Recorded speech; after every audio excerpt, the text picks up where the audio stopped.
Ось така красунечка у нас вже приїхала на інше СТО. Погодні умови бажають бути кращими, але ми все одно працюємо, щоб наші клієнти завжди були задоволені.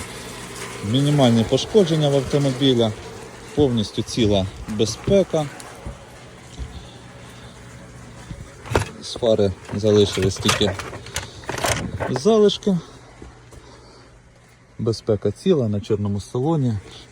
Відносно чисто всередині. Ось такий автомобільчик. Тому якщо бажаєте обновити авто, звертайтеся Carway.